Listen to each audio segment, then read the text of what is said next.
What you will learn in this episode. Uncover the secret to studying less while scoring higher, and why more hours might actually hurt your progress. Learn a simple yet powerful technique that flips your study method and maximizes retention. Discover the surprising trick to manage time like a pro and avoid the most common study traps. Welcome to the Deep Dive.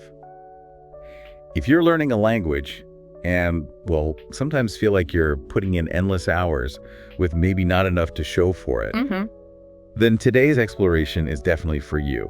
We're looking at how you can actually study less and achieve better results. It sounds counterintuitive, right? But it's really about efficiency. Exactly. We've all seen it. Maybe you've been there spending hours, late nights with flashcards, and then others seem to breeze through with less study time. What's going on there? Well, it's really not just about the sheer quantity of time. It's much more about the quality. We've looked into strategies from folks who had to learn fast under pressure, like top students juggling heavy workloads. Makes sense. The core message is learning smarter, not just putting in more hours. It's about leveling up your language skills without that feeling of being totally overwhelmed. Okay, let's dive right in then. The first big idea is rethinking that link between study hours and actual progress. Yeah, this is a big one. It's so easy to think, I studied for 5 hours, I must have learned loads. But maybe those 5 hours were just kind of passively rereading notes, which, let's be honest, isn't always the best way to make things stick. Right. Contrast that with, say, 2 hours of really active work, like quizzing yourself on vocabulary, trying to explain grammar rules out loud, maybe, focusing on the tricky bits. Active recall, they call it. Exactly. Trying to pull that information out of your brain strengthens the pathways. Looking at a word passively is one thing, but actively trying to remember its meaning, that's what locks it in. So it forces you to think about your own habits. Are you just counting hours, or are you really engaging? Precisely. Are you active or passive? Okay. Now, this next tip might sound a little backwards at first, but it's super useful when you're facing a ton of new language stuff, like before a test. The reading backwards idea. Yeah, adapted for language learning. So if you've got summaries or key points available, start there. Good call. Get the overview first, like a map.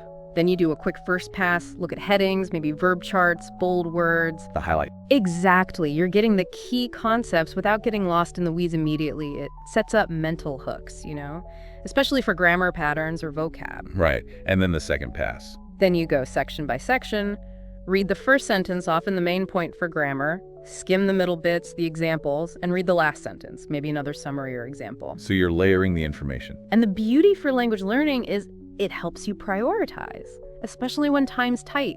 You quickly see the essential grammar, the key vocab. And you can always go back for more detail if you have time later. Exactly. It's about hitting the important stuff first. Okay, here's a really practical one. Batching similar language tasks. You know when you switch from pronunciation practice to writing? Oh yeah, that mental gear shift, it takes energy. That's the transition cost, right? Yeah. Your brain needs a moment to switch programs, basically. It's not productive time. Definitely. So instead of jumping around vocab card, write a sentence. Listen to audio, back to vocab groups, similar things. Dedicate a block just for vocab practice, then maybe a block for grammar drills, then maybe writing or speaking practice later. So if you're practicing speaking, maybe do a few dialogues back to back. Or for writing, tackle a couple of emails or short paragraphs in one go. Perfect. And a little tip within that batch. Start with the easiest task in the group. Oh, like a warm-up. Yeah, build momentum, ease your brain into that mode before tackling the harder stuff. That naturally leads to managing time overall. You mentioned Parkinson's law. Right. Work expands to fill the time allotted. If you give yourself all afternoon for vocab review, guess what? You'll take all afternoon. I've definitely done that. We all have. So the trick is to impose constraints. Set timers. Like 25 minutes for vocab, 45 for writing practice, and maybe even trim that estimate a bit, like 10-20% less time. Yes. It creates urgency, sharpens focus. There was an example of a teacher reducing exam times, and students actually got more efficient. So you could do time translations or set a clock for a practice conversation. Exactly. Put yourself under a little bit of positive pressure. Now, what about tech? AI tools can help here too, right? Absolutely. They can be great assistants. Think about brainstorming ideas for writing in your target language, for instance. Oh yeah, getting past that blank page. Or getting quick feedback on grammar, suggesting different ways to phrase things, even checking for plagiarism if you're writing essays. So it's about using AI to cut down on the initial legwork or basic checks. Precisely. Frees up your mental energy for the deeper learning, the actual communication practice. Okay, another really key point. Don't get completely bogged down on one super difficult thing. The sunk cost fallacy in action. Explain that. It's that feeling, you know. I've already spent an hour on this tricky grammar rule. I have to crack it now. Even if you're making zero progress. We've all been there, staring at the same sentence. The advice, just move on. Come back later with fresh eyes, switch to a different skill listening, maybe then revisit the hard part. Keep the momentum going somewhere else. Exactly. Keep making progress somewhere. Don't just idle. That links to the next idea. Do the mindless tasks first. Well, maybe fixed tasks is a better term. Things that take a predictable amount of time and less intense focus, like reviewing flashcards or maybe transcribing short audio.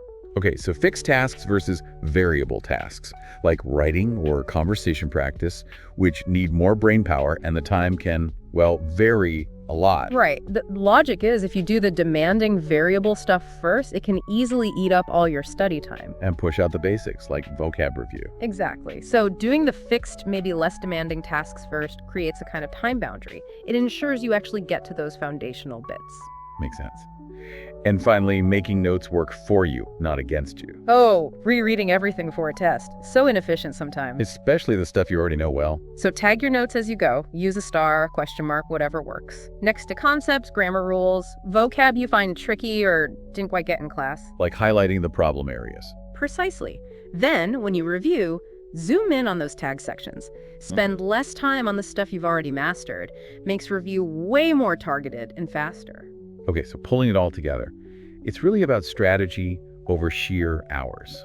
Prioritizing, batching tasks, using time limits, leveraging tools smartly. Not getting stuck, ordering tasks wisely, and making review super focused. It's a whole toolkit. And the goal is to make language learning feel less like a slog and more, well, effective, better results, less overwhelmed. That's the dream, isn't it? More efficient learning. So thinking about all these ideas, maybe just consider, what's one small tweak you could make in your next language study session? Just one thing to study a bit less, but actually learn more effectively. Something to definitely ponder. Give some thought. Thanks for joining us for this deep dive.